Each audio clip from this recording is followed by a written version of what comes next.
बिस्मिल्लाहिर्रहमानिर्रहीम, अस्सलाम वालेकुम। आप देख रहे हैं मेरा फेसबुक और यूट्यूब चैनल। उम्मीद करता हूं कि आप खैरियत से होंगे और मेरी दुआ है कि आप जहां पर भी रहें खुश रहें, आबाद रहें। NRO 3 पर अमल शुरू हो चुका है। NRO 2 आपको मालूम हो चुका, जिस तरीके से मरियम सफदर को जो डील दी गई और उसके बाद उनको बरी कर दिया गया। उसके बाद जिस तरीके से कैप्टन सफदर को तमाम केसेस से बिल्कुल जिस तरह दूध में से आप किसी बाल को निकालते हैं, बिल्कुल ऐसे ही उनको उस एवनफील्ड के केस से निकाल दिया गया। और ये कहा गया कि शवाहिद नाकाफी है। वो शवाहिद कहां पर गए जो कि एक बड़े बैग की सूरत में नैब के दफ्तर के बाहर चक्कर लगाया करते थे। एक तो इस पर बात करेंगे और NRO 3 क्या है, ये अपने जहन में याद रखिएगा कि NRO 3 अब आने वाले दिनों में आपको क्या नजर आएगा, मैं आपको बड़ी डिटेल से बताऊंगा।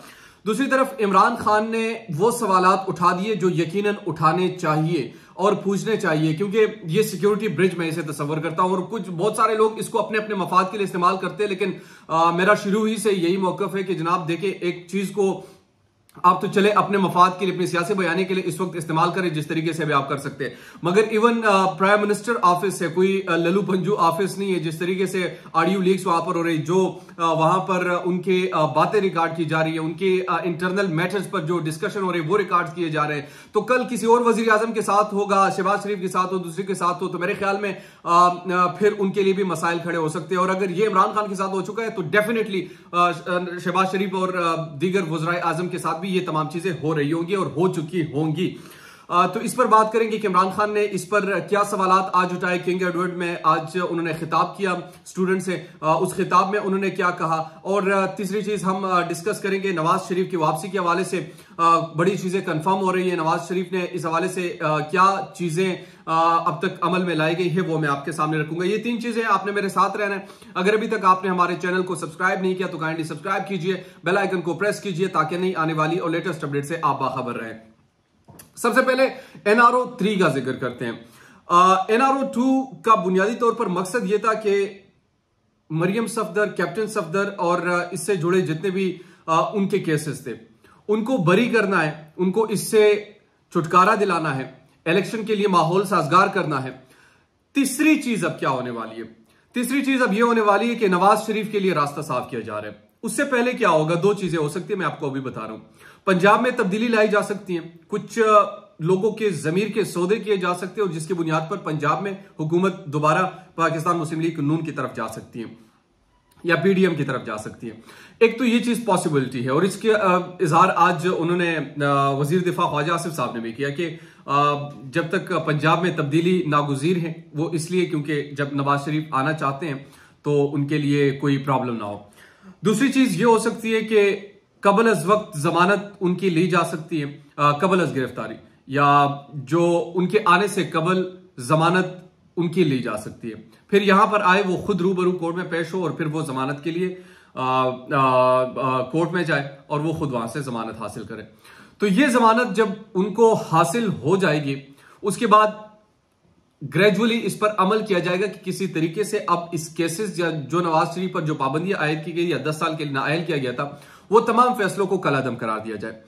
पाकिस्तान का कानून है, हालात के मुताबिक अपने फैसले करता है। जो कानून में जो चीजें लिखी, या तो पहले लोग गलत थे या आज गलत थे। पाकिस्तानी कौम को कंफ्यूज किया हुआ है।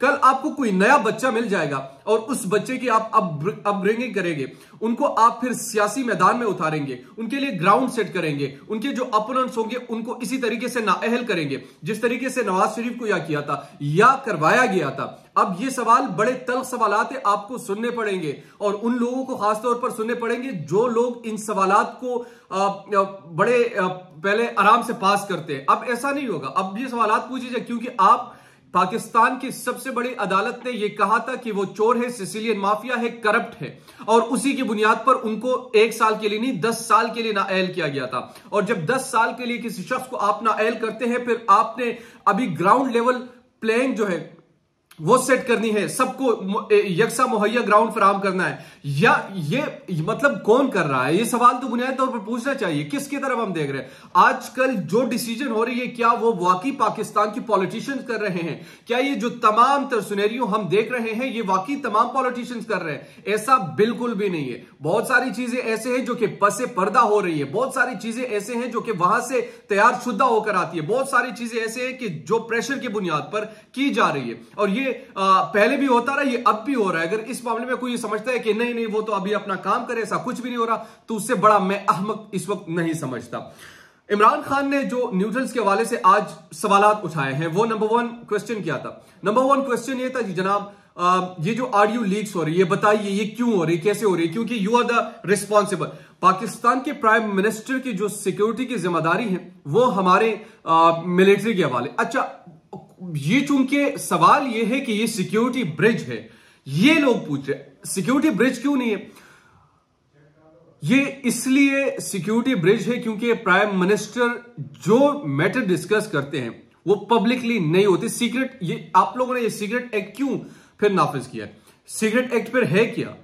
अगर कोई चीज सीक्रेट नहीं है तो फिर पब्लिक के सामने ये इजलास भी किए जाए, ये जो काबीना में जो फैसले करते हैं वहां पर ये डिस्कशन भी पब्लिक किया जाए, उनकी वेबसाइट पे पोस्ट कर दी जाए, ताकि कोई मामला खुफिया ना रहे। ये सीक्रेट इसलिए कि कुछ मैटर्स होते हैं जिनके हवाले से दुश्मनों को पता ना हो। आपकी सबसे बड़ी सिक्योरिटी जो प्राइम मिनिस्टर ऑफिस में जो चीजें डिस्कशन होती है वो कोई हैकर उठाकर लेके जाता है, और वो फिर आपको धमकियां देते हैं कि अगर आपने इतने में से हमसे ये चीज ना खरीदी तो हम आपकी तमाम चीजें पब्लिक कर देंगे, लीक कर देंगे। तो ये सवालात उठ रहे हैं, ये सवालात बुनियादी तौर पर उठाए जा रहे हैं, और इन सवालात को देखते हुए हमें ये बताना जरूरी चाहिए कि आखिर ये कैसे हो रहे, क्यों कर रहे। अब इस जिम्मे में मौजूदा हुकूमत ने एक बड़ा जो स्टेप उठाया है, वो स्टेप ये है कि किसी भी तरीके से जनाब प्राइम मिनिस्टर जो ऑफिस है उसमें कोई जो मोबाइल गैजेट्स होंगे वो अलाउ नहीं होगा, कोई दूसरी रिकॉर्डेड चीजें वहां पर अलाउ नहीं होंगी। लेकिन क्या ये मसले का हल है? इसके बावजूद भी तमाम चीजें हो सकती है। आजकल सिर्फ सेल फोन नहीं है, आजकल ऐसे ऐसे डिवाइस आ चुके हैं कि आपके वहम गुमान में भी नहीं होगा, आपके जहन में भी नहीं होगा कि वहां पर मौजूद होंगे।